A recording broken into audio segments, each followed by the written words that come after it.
This podcast is a quest for well-being, a quest for a meaningful life through the exploration of fundamental truth. Enlightening ideas, insights on physical, mental, and spiritual health. The inspiration is love. The aspiration is to awaken new ways of thinking that can lead us to a new way of being well. Welcome to Body, Mind, and Soul Healing Conversations.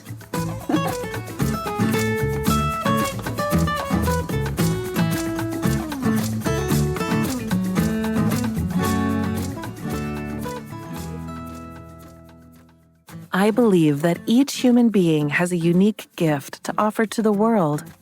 I found mine, and I made it my mission to support you to discover it, to develop it, to own it and share this gift with the world. Flora. Valeria interviews Flora Bami. She is an award-winning ICF PCC integral coach and a holistic well-being expert. Trained in happiness, mental health, mindfulness, NLP, mental fitness, yin yoga, and yoga nidra. She has over 16 years of international corporate experience in finance, human resources, diversity and inclusion, and well-being across big multinational organizations. Flora is an optimist, passionate about people's growth, and on a mission to have a positive impact on our world.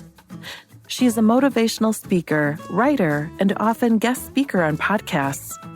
Her mission is to support you in reaching your potential, improving your well-being, and boosting your happiness through her From Fear to Love holistic coaching framework. Meet Flora at florabami.com. Here's the interview with Flora Bami.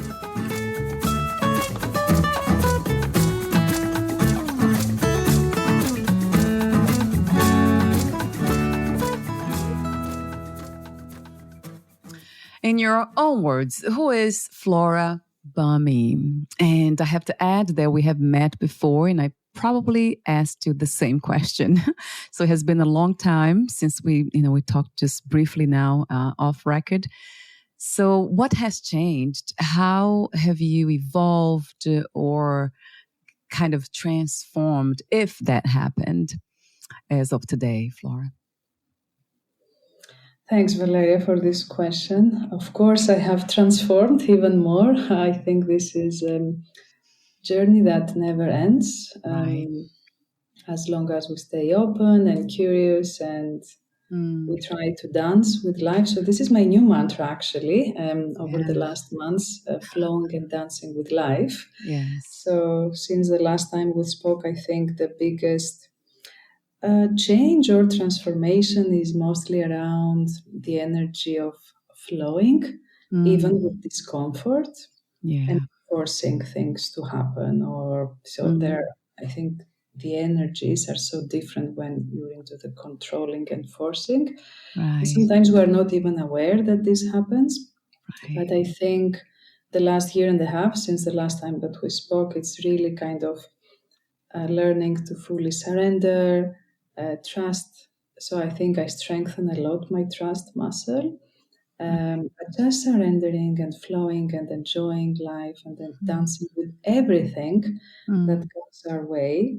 And I think, when things are nice and, pink clouds and flowers, etc., it's easy to flow. That's easy. That's our natural state. But then when things get hard and challenging and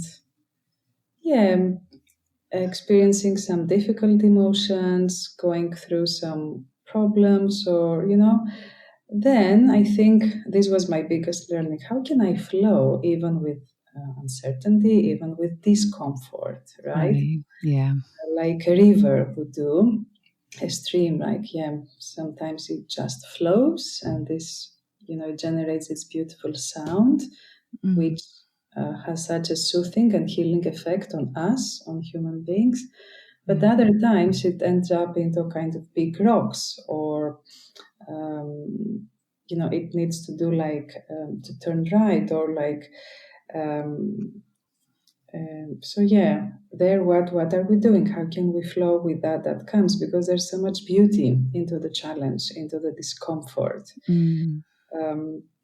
There's so much wisdom and there's so Mm. much learning as well. And I think by softening into this discomfort, Right. it gets a bit. I don't want to use the word weak, but yeah, it's kind of, we soften through that, and then I think through the love energy and flowing, dancing with that, Mm. then we don't let the discomfort control us, but we just find an harmonious way of going through that and get on the other side, sorry, because there's always, again, it's the ups and downs and ups and downs. And I don't know, for me, this has been such a beautiful and powerful journey. And then what comes after this kind of way of living and flowing with life, it's that things just unfold naturally and things Mm. just manifest Mm. because you surrender, you just let it go, and then you flow with that, whatever comes. And there's so much magic into that. I think it's one of the biggest secrets of manifestation as well. Mm. So, Right. yeah, so to answer your question, who is Flora Bami today? Yeah, you asked me this question Yes. last time, and I really love this question. I think I told you, and I'm going to repeat the same, that I always start a new coaching journey with my client by asking, who are you? Right. Um, Yeah. so, yeah, today I would define myself as a curious spirit, free Mm. spirit, keep learning, exploring, loving myself even more, but also others and life, and just flowing with whatever comes, finding joy in everything, and yeah, counting the blessings that I have in my life and the abundance even more, and being grateful for that. Wow. How beautiful to listen to you. Yes, yes. A billion times again to this, to this power in trusting, surrendering to life itself as it is.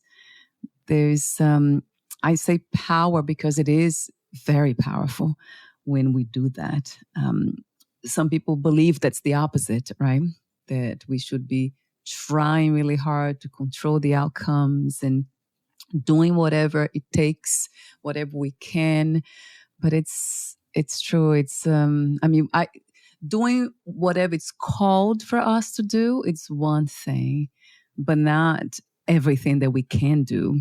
So that's, I think that's why we have so much troubles in the world, because we try too hard.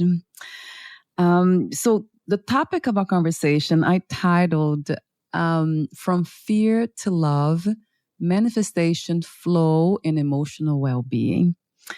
So because we will cover all these topics, which you already have covered part of it.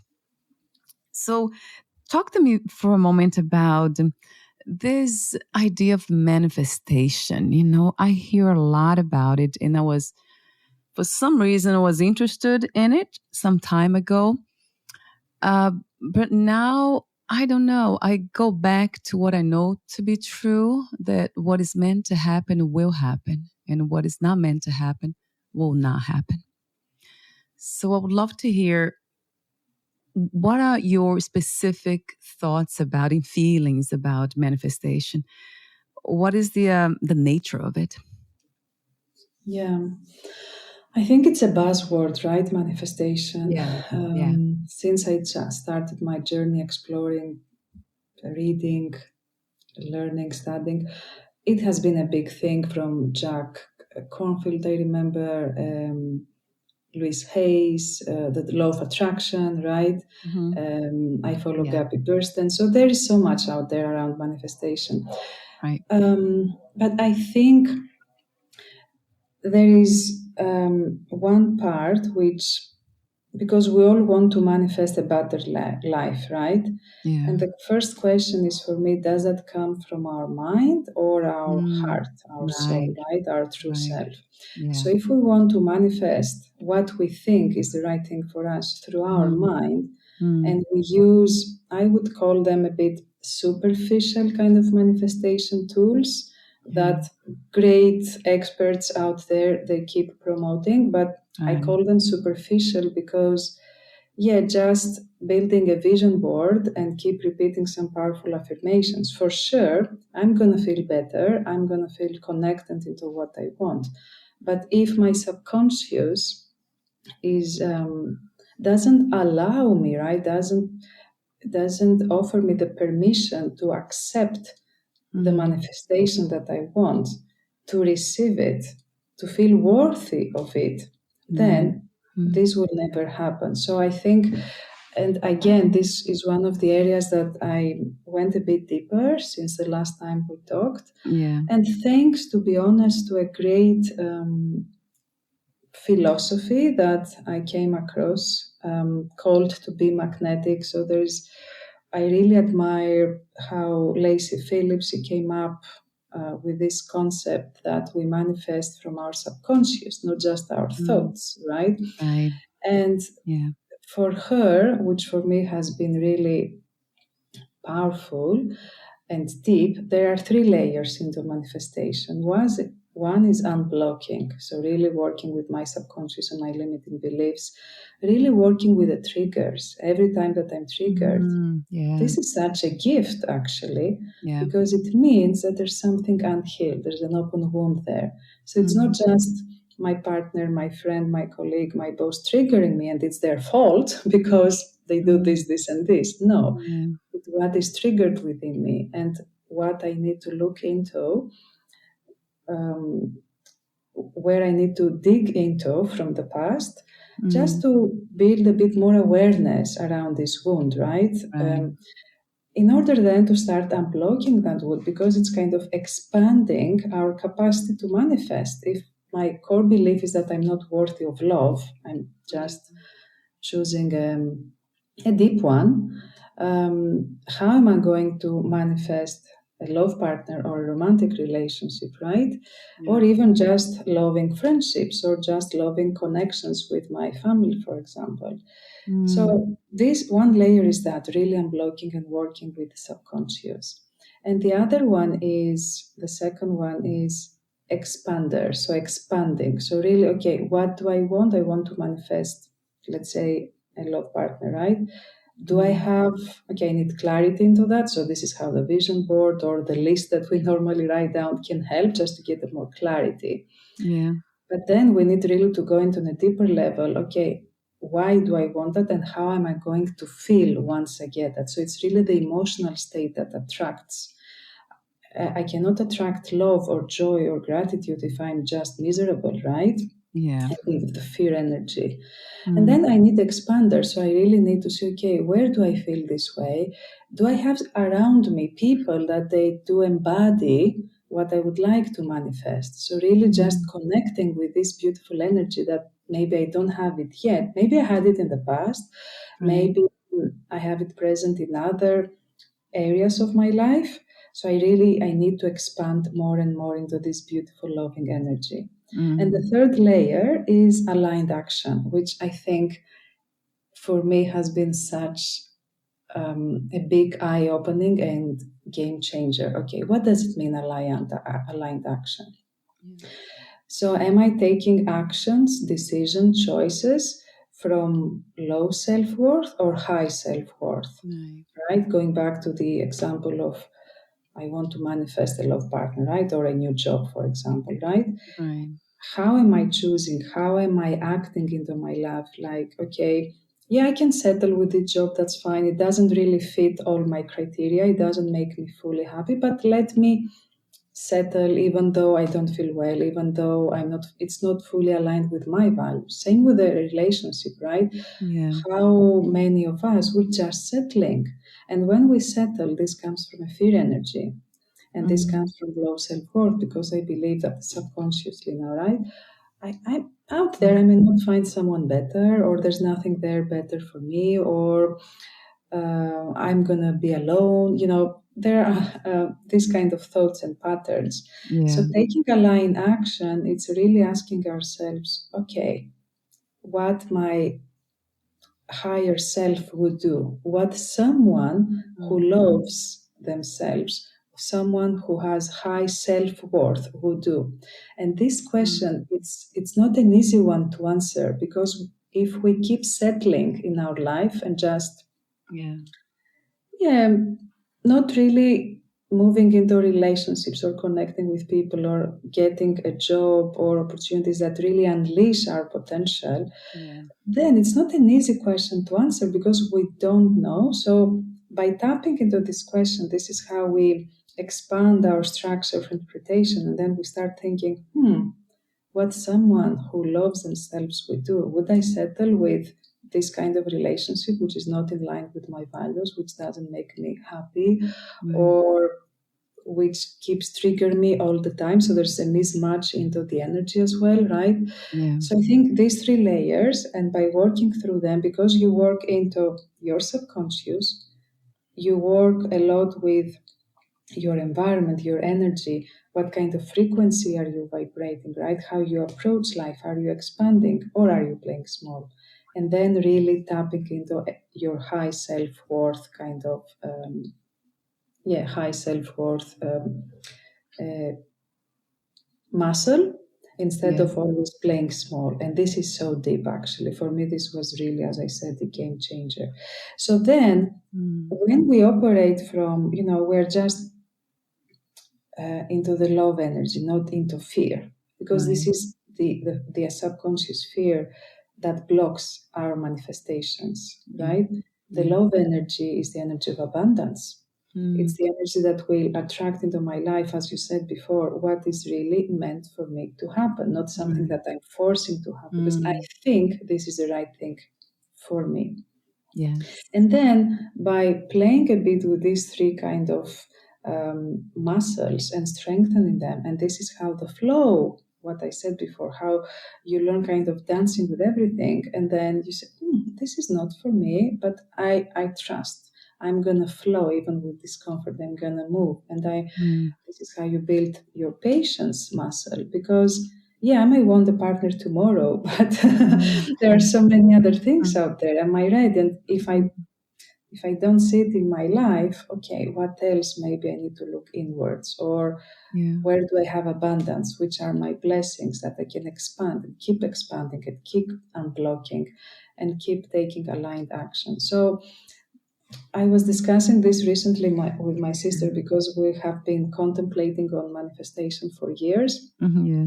And I think there are so many modalities out there which for me are superficial, so really scratching the surface. But we cannot manifest only from that. It's really, I think um, it's a long journey, and we need to work into different layers. So it's not just this is what I wanted, it's gonna happen. No, it's our journey, actually, right? Manifestation, just going with this flow and keep exploring, keep unblocking and releasing all the traumas that we have, limiting beliefs that we have, connecting with this space of inner peace and love and high self-worth. And then things at some point they start just unfolding naturally. I don't know how this lands with you. Um, Yes, it makes a lot of sense to me, Flora. Yes. I love what you said in the very beginning as well about manifesting from the mind versus the heart. So, and just now you mentioned the word natural. So naturally, there's something about that. I think everything in life is it's supposed to be natural in the sense that, again, it flows and it rebalances itself. We see that with nature. So we are not different from nature or the earth itself. So it feels like we have forgotten what natural is. And as you mentioned powerfully, the forcing aspect is just not something that is natural or helpful. hmm. And yes, there's a lot of people trying so hard to get things. And I don't think we are here, this life experience, the human experience is not about acquiring things. It's actually a lot more about the the non-things, the invisible world. That when you talk about love, you see, when I asked the question here, I have been asking for 5 years now. Maybe not to everyone recently, but consistently I was asking the same question for about 3 years, if I can remember well. What is the purpose of life? And I got this answer all the time. And I still get at the end when I ask people the question about what are 3 things you wish everyone to have or experience before they die. And I get the answer of love. It keeps coming back over and over and over again like an echo, this eternal, beautiful song that we are here to love and be loved, or at least to know what love is. So I love when you said that about the heart. And I noticed with reading your coaching program, you include that. I don't see that often. I think you are one of the few people that I have interviewed and coaches that say it that way. So integral coaching includes everything: mind, heart, body, and spirit. So you include the word heart in there. And that to me just caught my attention. I wanted to know that. There was really kind of my heart opened when I saw that. Like, wait a minute, she's recognizing something that is very much real and needs more attention than our minds. Yeah. Thanks for highlighting that. Yeah, this is what I studied, right? And actually this integral coaching methodology really helped me first as a human being and then as a coach to really start embodying all these 4 dimensions, aspects that we have as human beings. Right. And I don't know if you've heard of heart math, right? Heart math. Yes. Okay. Yeah. So I've done some heart math coaching sessions with a coach, a certified coach on that. And actually, by learning to tap into my heart, so I keep practicing that, I think, for 2 years now. And I even invite my clients, or when I do like big sessions, even to hundreds of employees, I will do like a 2 minutes heart math practice. And every time I ask them 2 minutes, it's literally 2 minutes practice where I simply invite them to place their hands on their heart and then breathe through their heart. And then I invite them to bring in, like, recall a memory, experience, a place, a person that makes them feel joy or love or gratitude, appreciation, inner peace. Right. So as they reactivate this emotional state with their heart. This is just 2 minutes. And every time I do this practice for 1.5 years now, everyone feels relaxed, peaceful, zen right after that. Yeah. So my biggest learning by practicing that is first that there's something else on the mind. And actually the heart has all the answers we need. It's super fast answering. All the answers are super short. And it's the organ that it's fully connected with our soul. So my beautiful practice is when I struggle with something, when I need answers, when I need to know, should I get this job or this job? Should I go there or there? Which is the apartment. I manifested my new apartment in Zurich when I moved here. I was between 2. The mind was saying, no, it's this apartment. But when I did I dropped into my heart and I asked my heart, the answer was the other one. Like, no, doesn't make sense, the other one. But it was the other one. So I use this beautiful practice. I think we are so disconnected from our heart and we go through life with our mind. But the mind is such a wise, I would say, space to keep us safe. It has these strong analytical skills, the analysis, the filtering, the judgment, right? Just to keep us safe. The wisdom comes from the heart. Love comes from the heart. And I love saying, that's my quote actually, that the mind doesn't feel love. The mind is trying to understand what is love because the mind is not there to feel, to experience, right? So if we try to understand love with the mind, I don't think we will get anywhere. We need to feel and experience love with our heart and always to drop down and ask for guidance. And, Greg Braden, Joy Dispenza, Bruce Lipton, they keep talking about, right? Yeah. The power of our heart. Yeah. And Mm. for me, it's part of my coaching. It's part of my lifestyle. It's part of when I'm down or I have doubts about something or I need some support, I will drop into my heart in my meditations. And it's a powerful tool how we can build coherence between the mind and the heart and not just be in an incoherent state and going through life driven by our mind. We're missing a core part of us, right? It's like being handicapped because there's something missing, this human, powerful connection with our heart, Yes. which Oh, has, this is also fascinating based on science, right? Its yeah. own nervous system, its own wisdom and intelligence. And actually, this nervous system, it's so strong and developed. It sends more signals to the mind than the mind sends to the heart. But we're simply not wired into tapping into our heart and getting the messages that we need. So true. That is so, so true. Gosh, I wish we had more of it, like more coaches and therapists, spiritual teachers kind of talking more about this and putting this message out there more. I know there are some people that I'm familiar with that talks a lot about the heart right now and always has been the Sufis. Are you familiar with them? No. Sufism. It's Sufism. Yes, yeah. it's a sector of Islam. So it's beautiful the way they not just talk about the heart, but how they try to express the longing to be one with our true nature, to be one with God. So it's just so beautiful about this idea of longing because it's not really it's not really looking elsewhere to find God or the divine or whatever we call it. It's like a knowing, kind of remembering that that God's already here, that we're already divine and sacred. So it's returning to ourselves, that sacredness. And they refer to the heart as that place of sacredness. Like you said just now beautifully, that the heart's connected to the soul. So they do talk a lot about that. So I study a lot of different spiritual traditions.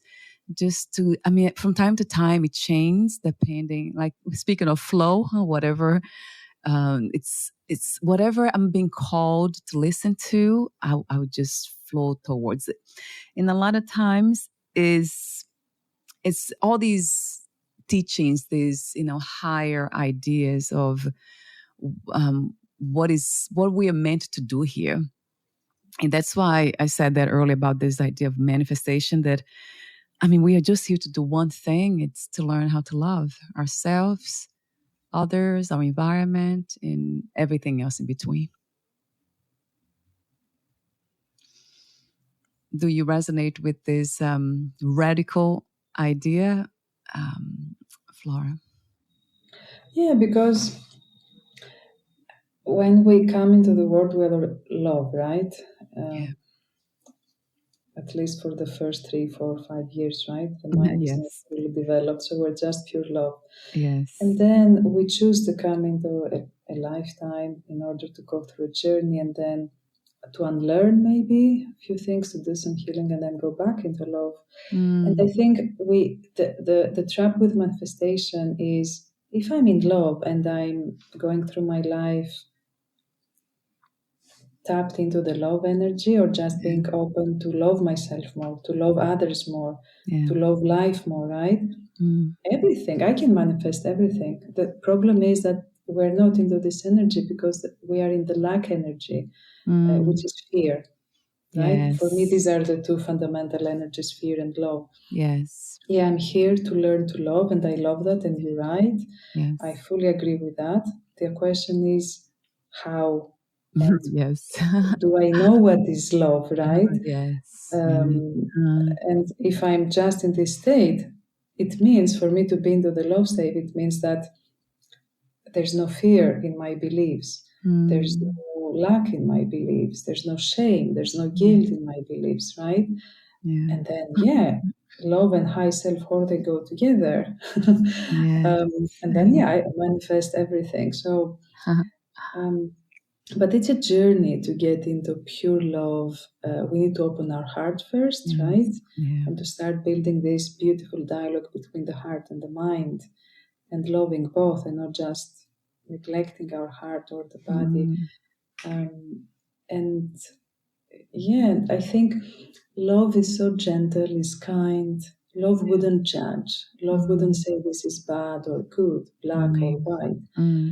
Love flows. Yes. Love Yes. is peaceful, right? Is just magical. Gosh, yes.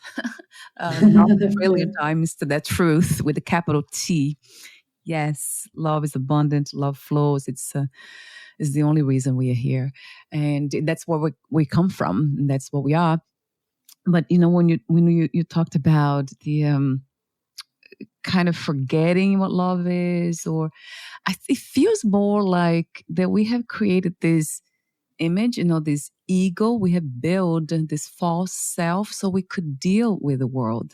When you speak of living from the mind, I think that's what it is, because we couldn't really, because we when we realize that we are here, then there's so much to take in that the heart's almost not equipped to deal with all those, whatever it is that's throwing to us, that all the challenges, especially when we don't even understand what those challenges are.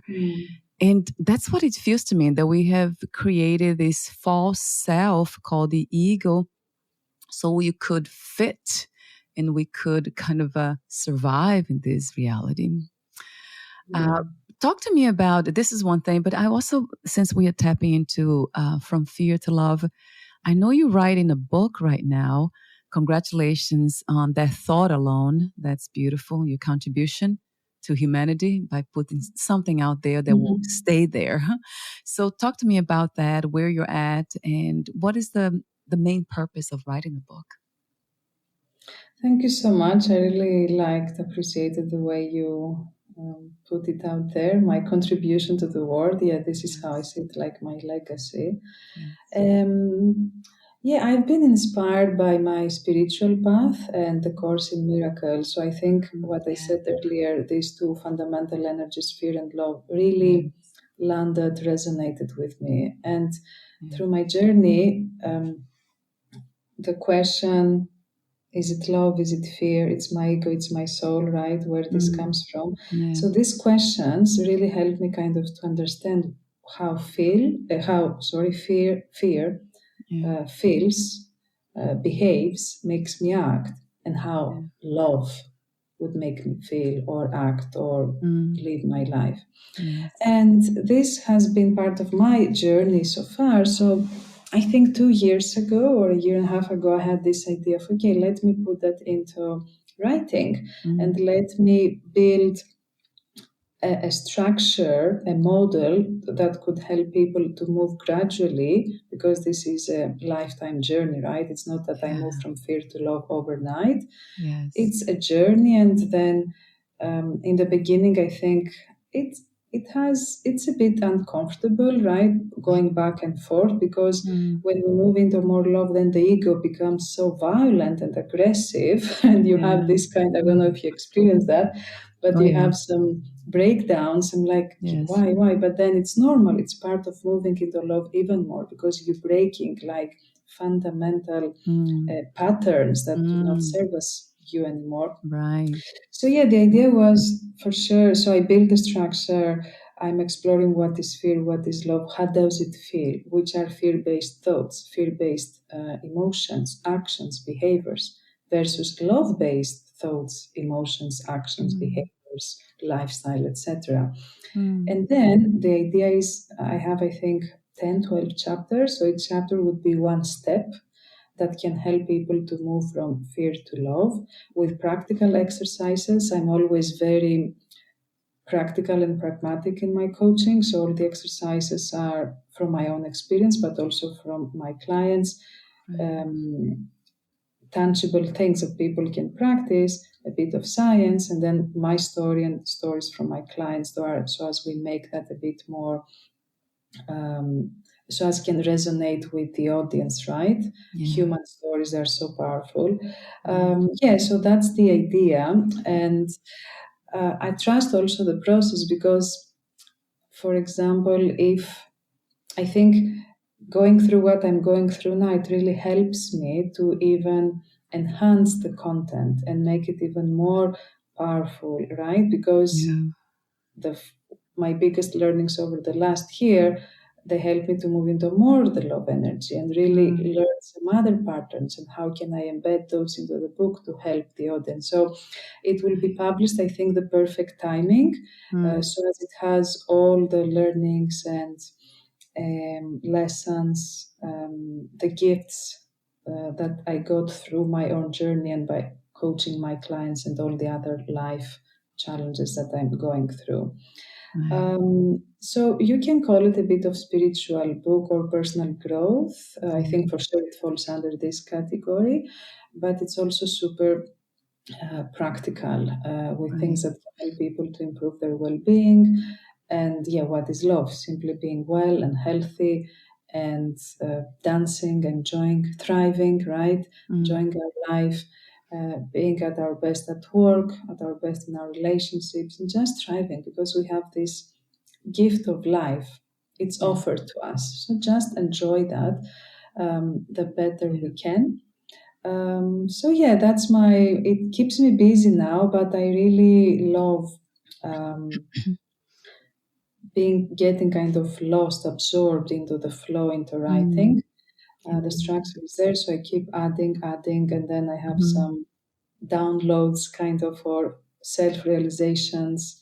I Yeah. had a lot actually this year. This year it's such a strong year with so many big, Yeah. I You're don't right. know, manifestations. It's super fast, strong energies. I love that, to be Yes. honest. And Yeah. then, okay, that's another great kind of tool that could help people. So let me reflect that. So yeah, it's a very creative process. I love this project. Yes, I love to hear that too, because creativity has a lot to do with creation, with creator. So it's very much connected to source. It Mm, feels that way to me. Every time we tap into that power, it has to do with divinity, divine spirituality. And I really feel, Flora, that this is like a fundamental type of practice that can lead to, this, I call it inspired or heart-centered inspired manifestation. It's really spiritual work. And I know mm, some people don't really relate to it because they kind of try to skip that part. But I don't think we can never disconnect from that force because it is what kind of holds together everything. Like when I think about divine love, especially, I think about the oxygen of life. There's there's no I cannot even think in a different way. My mind has been trained to know that is true. So it keeps kind of returning to the world of love. And I like that you mentioned that I'm very familiar with the Course in Miracles, and I love their message and their teachings too. I mean, that's exactly what, apart from some kind of concepts here and there that doesn't resonate, pretty much the fundamental message resonates a billion percent again. So, and I interviewed somebody recently who, when I asked him the question, "Who are you?" he said, "Someone who is trying to live from the world of love," he said. mm, I'm like, I never mm, heard that before. Nobody has ever said that before. So I love what you're doing. It's, yes, this is the message that we need to hear more and more and more over and over and over again to be reminded of. mm, So I want to make a comment about something that you mentioned earlier about the triggers. That is, has been fascinating to kind of try to understand this concept of triggers, because I always go back to, the essence and what is fundamental. Strong triggers for me, they are connected to strong feelings and emotions. I heard that there's a difference between them, but I can use both now. I'll just say both. Strong feelings and emotions that are also connected to our values, something that we strongly value. So I feel that every time, like when around my family, my husband, when they do say something, it's almost like there's this passion behind it, this powerful force that is trying to protect what is sacred. And then we might call it the trigger, but I think it's just the body naturally and the mind, something about the mind, the body kind of responding to something that it's not natural and that's not aligned with sacredness. So, and then the body, does what it does, the mind too. I don't know. How do you feel about that? I've been kind of reflecting, contemplating a lot more about triggers because I just had them recently and my body responded in a very powerful way. So I have been doing a lot more meditations and inner child kind of work. But it still feels like it's something that it's in here that it's almost like this strong, powerful belief system, value, I don't know what you call it, that is guiding me, has been guiding me through life. And anything that looks differently, not that I get angry, upset or anything, I just fall into sadness and silence when I'm triggered in that way. So I'd love to hear from you. What do you think about all that? Well, thanks for sharing your view on that. I think you phrased it differently compared to mine, but I think fundamentally we fully agree. But I think you used such a powerful language around the sacredness and what is not aligned with the values, and it made me reflect on my approach into that, which I think, we're talking about the same thing. Right. So I will try to use like a narrative, a metaphor here. Yeah. Again, if we go back to our childhood, we were pure love. So as you said, divine, pure sacred, fully aligned with these values of love and flow. And then things happen and we learn, we absorb like sponges, right? At this age. I see my niece now, like it's amazing how this happens because again, the mind is not fully developed. So if you tell me this truth, I'm going to take it as a truth. I cannot even challenge it or filter it. And then, as you said, if something happens, my dad, my mom, a teacher, a friend at school, they say something which is not aligned with this sacred energy of love. Right. Then this is how the wound, how we have our first wounds, right? Right. Yeah. And then, and we build some beliefs, which we call them limiting, because again, they're not fully aligned with love. Because they limit us. Love has no limits. It's not limiting. It's abundant, as you said. And then getting older and going through lives, if my trigger, for example, let's take an example now of a trigger, getting upset with something is unfair. Many people have that, right? I used to have that a lot. Yes. And there's a reason. Something happened in my childhood. Something not affair is not aligned with love. So I build the wound and then I go through life. And every time something reminds my body of this first emotional state that I experienced when this happened the first time, the body remembers, the body stores everything. And then this is just an autopilot response. It's a trigger, so I'm going to get upset again. So it's not about what you did today to me, which I may assess it as unfair. It's really which button it touches, right? It presses, and then boom, it's like an explosion, simply because it's not aligned with love. So that's why the triggers for me are such, we shouldn't see them as something to I'm triggered, I shouldn't be triggered, or I need to ignore that, to avoid that. It's not nice. No, we shouldn't judge our triggers. We need to love them because they simply direct us to where I need to do some healing, where I need to bring some more love. Right. This part of me, I haven't loved it fully, or I haven't accepted it, right? Or shame is a great example of a great Yes. trigger that we all have. So how can I offer more love? How can I love it instead of judging this part of me? Yeah. So I fully agree with you. That's why I think for me, triggers are blessings. Of course, it's not easy because emotionally the body reacts, the body remembers, Yeah. and we kind of simply react. We don't even have the capacity to respond because it just, we have stored so much emotionally, Yeah. and then it's just a reaction. That's why I think breathing or other techniques can help us to take a step back and respond and not just be super reactive into people around us or events that happen. Simply because there's a trigger that if we take the time and look into that, and going in the past, I think we always need to go into the past and childhood. This is where the deepest triggers get planted, the seeds of the biggest triggers that we have, in order to love them, in order to go back into pure and unconditional love.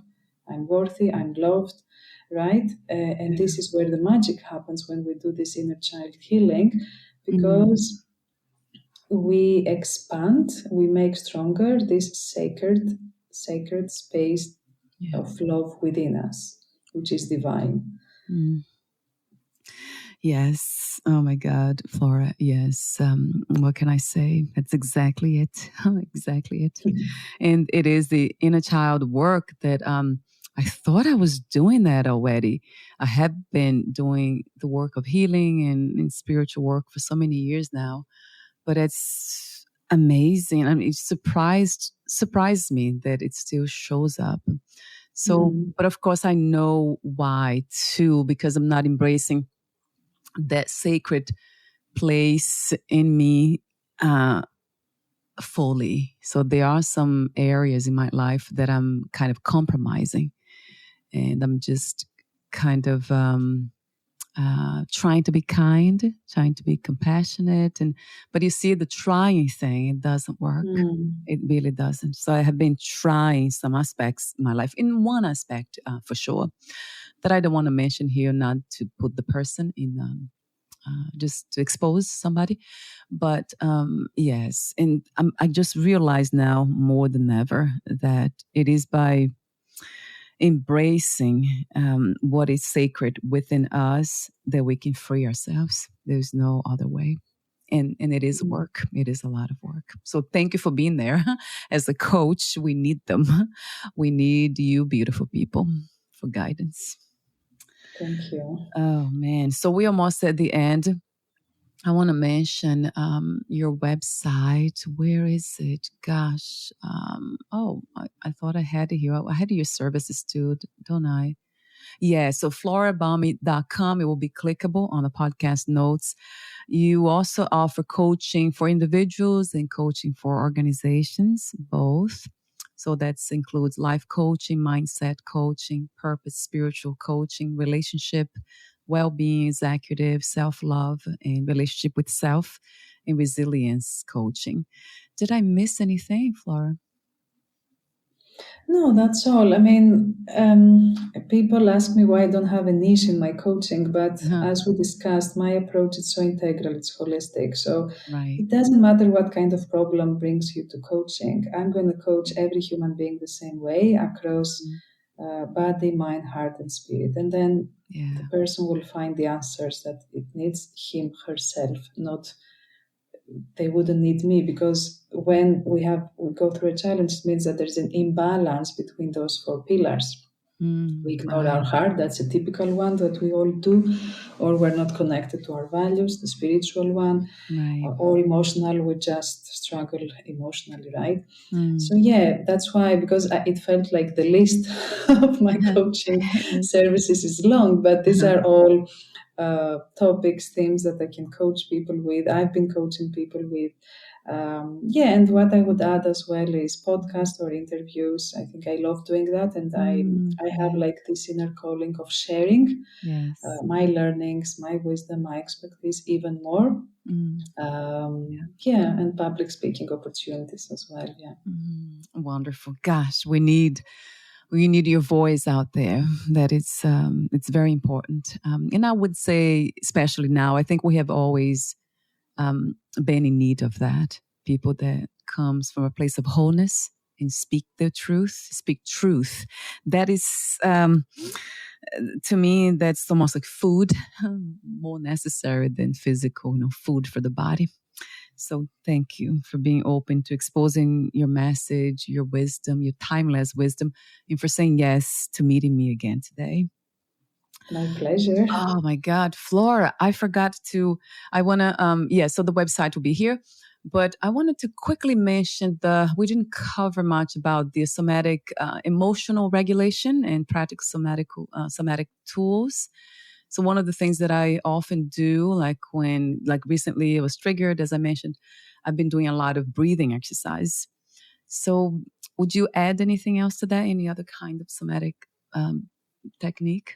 Yeah, I've been exploring this space for a year now. Breathing for sure is powerful. So breath work, whichever technique works for everyone, it's the most powerful tool to regulate our nervous system and find balance. I've been exploring some more. For sure, yoga is another one, right? Could be Yeah. vinyasa, could be yin yoga. Yes. I'm finishing up now my yoga Nidra training, Oh, I teacher love training. that. So yoga Nidra is also a great tool to Yes. connect with this inner peace and build our inner refuge. Mm. Then some other very practical, I would say, are tapping, right? Emotional freedom technique, tapping. It's super fast, super efficient. Shaking, I do that every morning and evening now, just to release, and shaking and tapping. And then ecstatic dance is also a powerful way. So movement could be running, can be dancing, but just movement, but a movement that allows us to flow, not a very structured movement, Yes. right? The Yes. body needs to feel free to Mm. express, to release, Nice. to let go. Another one is journaling. I don't know if you have heard of the Yeah. therapeutic technique, where you write down for Yes. 4 consecutive days what you're struggling with, and just by releasing that, because we use our body writing, right, but also our mind. So we Right. release and we let go. Also, talking can be talking to someone, but just recording yourself to let it go out of the system. Yeah. Meditation as well. So, and also, I think when we engage with our hobbies, so when we are in the flow and we get creative, this is also a great way to allow our body to get into this beautiful energy. And then somehow the body has its own wisdom and releases. We don't need to know what the body releases, but just engaging into these practices daily, because I think we accumulate a lot. Can be stress, can be anger. We accumulate a lot. We're exposed to so much of information, news, etc. So we need to give some time to our body daily to release. We shouldn't store all this information, all these emotions that we're going through. Just release them. Yes. Thank you, Flora, for the list of goodness. Yes. And then the only one that I would add to it, I love the yoga nidra. So I just learned recently. So I have been practicing that.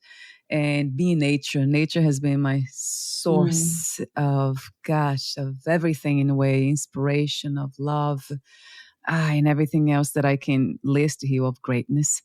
So yes, that's one of the things. Dancing, I love that you mentioned that too. But I wanted to kind of honor nature and its natural healing powers. So thank you so much again for your beautiful presence, for sharing this sacred space with me. And we'll be in touch again. We'll meet again soon. I would love that. Yeah, me too. Thank you so much for this beautiful conversation, for this safe space that you create for your guests. And for sure we'll meet again and explore more topics. Yes, the dance again. Thank you so much, Flora, and we'll talk soon. Bye for now, my dear. Thank you. Bye.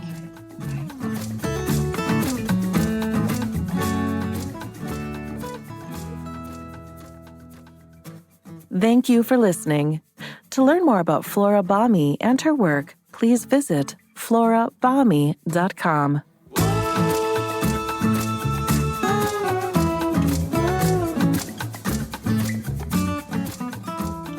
To learn more about this podcast, please visit fitforjoy.org/podcast. Thank you again for listening, and bye for now.